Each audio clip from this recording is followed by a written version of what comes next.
A woman is stranded in outer space, where deadly levels of radiation transform her into a monster. A team of 3 astronauts embarks on a 2-year mission to Mars, organized by the company Hyperion. The crew of the starship MTS-42 consists of mission commander Marina Barnett, biologist David Kim, and medical researcher Zoe Levinson. After checking all the ship's systems, the crew leaves Earth, but the launch is far from smooth due to unexpected engine issues. Marina prepares to abort the flight and make an emergency landing, but Hyperion assures them that there is enough fuel to resolve the problems and continue the journey. Eventually, the starship reaches the interorbital module. While Zoe enjoys the stunning view of Earth, Marina successfully docks with the ship. Finally, the crew moves into the living module, unpacks their belongings, and examines the wall covered with signatures from other astronauts. They then set up the necessary equipment for research before gathering around the table to have a meal. Later, the crew makes contact with Hyperion, and Marina reports that, despite some issues during launch, they have successfully reached the station. She thanks the ground team for their support and reveals that after this mission, she plans to retire, making the success of the mission all the more crucial to her. Zoe also shares her excitement about the flight, mentioning that she never expected to become part of the crew since she applied to Hyperion on a whim. David reflects on the incredible experience, admitting that leaving his wife behind for 2 years was difficult, but he couldn't pass up the opportunity to contribute to the potential for life on Mars. After finishing the communication with Hyperion, Marina conducts a routine systems check and suddenly notices a red stain on the floor. Looking up, she is shocked to find that red liquid is dripping from the life support compartment. Marina opens the compartment and a black man, unconscious, falls out. He grips her hand tightly, and at the same time, air begins to leak from the damaged panel. Hearing the commander's cries, Zoe and David rush in. They carry the injured stranger to the medical bay while Marina unsuccessfully tries to fix the malfunction in the life support compartment. Soon, Marina discovers the man's ID in the compartment and learns that his name is Michael Adams and that he works in technical support. The commander then contacts Hyperion to report the damage to the functional block, which will complicate the processing of incoming atmospheric air. She also asks how Michael ended up on the ship, but Hyperion cannot provide an answer. Meanwhile, Zoe stitches up Michael's wound, wondering how he survived and how no one had noticed him. She then examines Marina's broken arm, applies a 3D printed cast, and warns that it will take another month and a half to heal. Suddenly, they are interrupted by an alert about rising carbon dioxide levels on board. Marina announces that they'll now have to use emergency lithium hydroxide canisters to purify the air, and David connects them to the system. After a while, Michael regains consciousness and is horrified to realize that he's in space. Panic sets in, and Zoe tries to calm him down. Soon, the rest of the crew joins them, and Marina asks how Michael ended up on their ship. The man explains that he's a technical engineer for Hyperion, but all he remembers is checking the second stage engines and thinking he was strapped in. When Michael learns that he's been unconscious for about 12 hours, he panics again. He insists that he needs to get home immediately because his sister is alone. He begs them to abort the mission and return to Earth, but Marina explains that it's impossible due to fuel limitations. The commander suggests contacting Hyperion to try to resolve his issue, while Zoe continues to reassure the frightened engineer. At dinner, the crew shares their food with Michael, and Marina informs them that she's received a response from Hyperion. Fortunately, his sister is fine. They will arrange for a full-time caregiver and cover all expenses. Michael thanks the crew for their help and apologizes for his outburst after waking up. He also offers to assist with any work aboard the ship, saying he's not afraid of any challenges. The crew happily welcomes Michael into their team, and he shares that he's just finishing his training as a systems engineer and had planned to become a developer for the next mission. I'm not sure you need to apply anymore. In the evening, Zoe and David discuss the mysterious engineer. Zoe hopes that Michael is telling the truth and that he really did end up on board by accident. She also isn't sure what task to assign him, so David decides to take him on as an assistant for data recording. Zoe jokes that, in that case, he'll have to make Michael co-author of all his work, but David insists that it's not important right now. Later, Zoe gives Michael a brief tour of the ship, explaining emergency procedures and showing him the stunning view of Earth. She also asks about his family, and he tells her that he and his sister Ava have no one else. Michael has to sleep on a cot in the cargo hold since the station wasn't designed for a fourth person. The next day, Michael starts helping David with data recording. Suddenly, Michael bursts out laughing. David is confused, and Michael wonders how David can work with such a cacophony, referring to the jazz music playing in the background. David explains that his wife introduced him to jazz, and he loves the unpredictability and unique harmony of the style. They return to their work. Meanwhile, Zoe puts on her spacesuit and, under Marina's supervision, inspects the damaged compartment. She's horrified to discover a short circuit inside and takes photos of the faulty CO2 scrubber for Marina.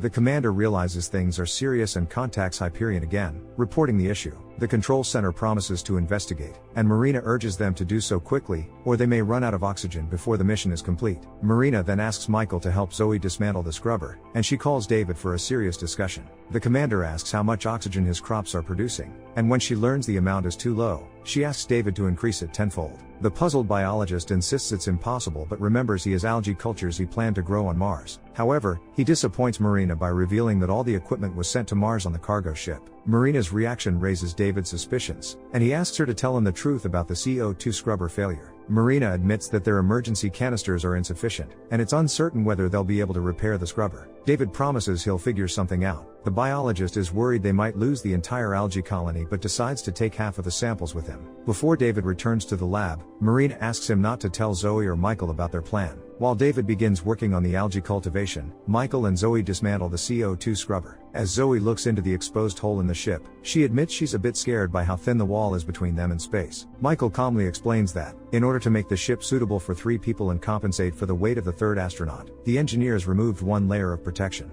Hey, that's not helpful.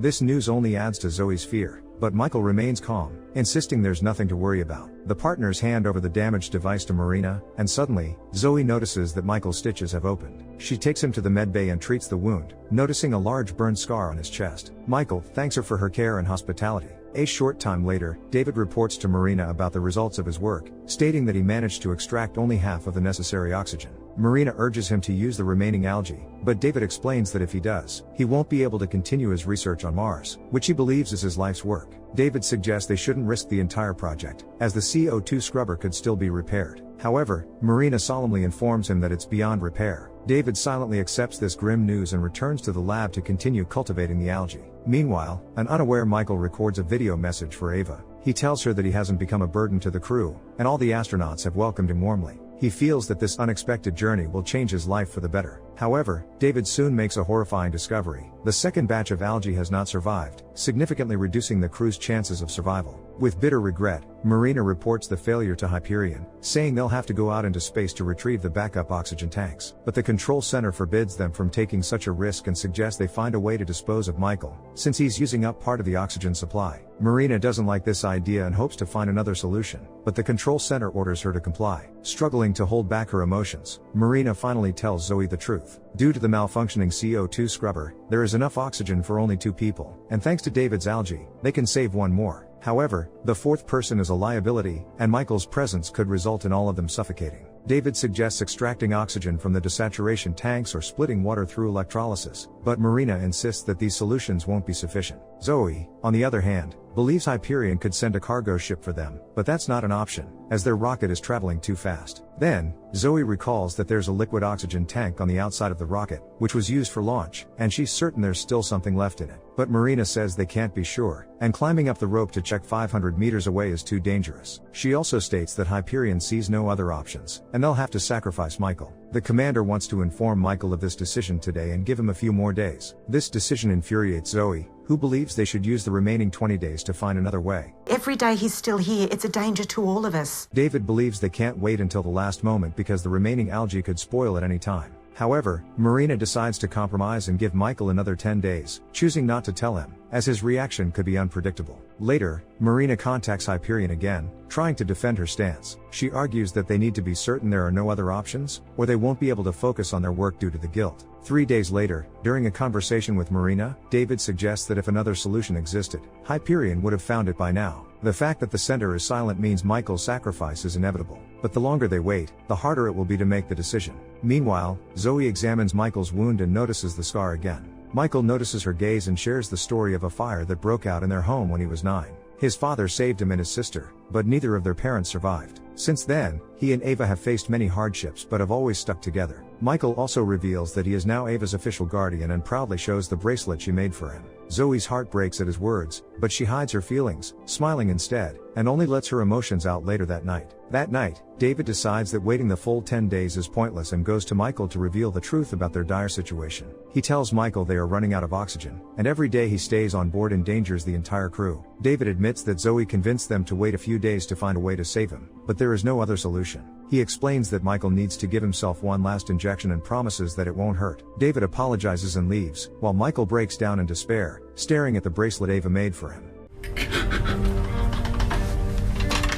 Michael records a farewell message for his sister, explaining that he won't be able to be by her side anymore and reminding her how strong she is. Despite the crew's decision, he speaks of the astronauts as good, smart people he was grateful to meet. Soon after, Zoe finds Michael, staring blankly at the vast sky. She notices a syringe next to him and realizes that he knows everything. Zoe insists that he doesn't have to sacrifice himself and that they will still try to find a way out. Michael thanks Zoe for standing up for him, but he acknowledges that the situation truly seems hopeless. In response, Zoe tells a story of how she once jumped in to save a drowning guy, nearly drowning herself in the process. But at the last moment, they were rescued by people in a boat. She didn't know help would come, but she never gave up. She refuses to give up now, knowing they still have time, and as long as there's time, there's hope. Angry, Zoe storms over to David and yells at him for ruining their plan. David reminds her that Michael is putting their lives at risk, suggesting they should consider him lost during the launch. Zoe accuses David of having disliked Michael from the start and doing nothing to save him. However, the biologist counters, reminding Zoe that he sacrificed the work of his life to get oxygen for the crew,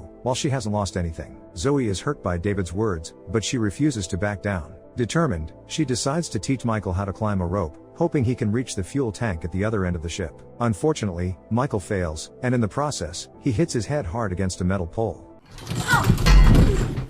Zoe turns to Marina and David, asking them to let her go to the fuel tank, explaining that she won't forgive herself if she doesn't try to save Michael. She also asks for David's help, since Michael won't be able to come with her. To Zoe's surprise, David immediately agrees to the risky move. He explains that the first batch of algae didn't survive either, and there's only enough oxygen for 2 people, making the fuel tank their only chance. As Zoe and David prepare for the spacewalk, Marina explains that they need to drain the liquid oxygen from the tank into canisters. 1 canister will be enough for 1 person, and they hope to fill 2. Marina also warns that the connection between the tank and the canisters won't be airtight, so they must avoid any significant oxygen leaks. Finally, Zoe and David suit up and head outside the ship. Marina stays in contact with them, saying that at first, it will be hard to climb due to the artificial gravity, but as they get closer to the center, it will get easier. She also warns them not to touch the solar panels, or the ship could lose its power source. Step by step, the astronauts tackle the difficult journey, and halfway through, they find themselves in zero gravity. They carefully make their way to the other side of the ship, and Zoe descends to the entrance of the massive tank. Accidentally dropping the door, Zoe squeezes inside, finds the tank, and confirms that there's enough oxygen to fill 2 canisters. Zoe reports this to Marina, and then David lowers the first empty canister to her. After successfully filling it, Zoe sends it up and receives the second one. However, an alarm suddenly sounds, warning of an incoming solar storm.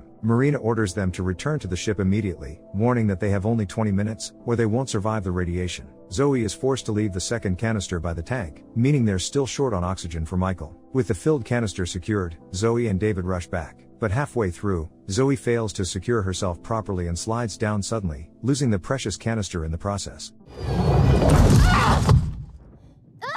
The astronauts return to the ship, and the entire crew tries to come to terms with their failure. Breaking the silence, David reminds everyone that they still have the second canister, which could save the life of a third person. He suggests waiting out the storm and going for it later, but Marina says they'll have to wait too long, and by then, all the oxygen will have evaporated. Michael volunteers to go for the canister, as all the problems began because of him. However, everyone knows that he won't even make it halfway, and his sacrifice would be in vain. The crew falls silent again, and after a few moments, both David and Zoe volunteer at the same time. However, Zoe insists she won't let David go, knowing his wife is waiting for him at home, and they dream of having children. With tears streaming down her face, Marina says she would have gone instead of Zoe if she could, but she has to pilot the ship. After saying her goodbyes to the crew, Zoe heads back to the tank, already feeling the effects of the radiation. Zoe's condition worsens, but she manages to fill the canister and lower it to the ship. She remains on top of the vessel as her skin begins to break out in horrible sores and her breathing becomes labored. In her final moments, Zoe gazes at Mars in the distance, remembering how she applied to Hyperion, never expecting to become part of such a crucial mission.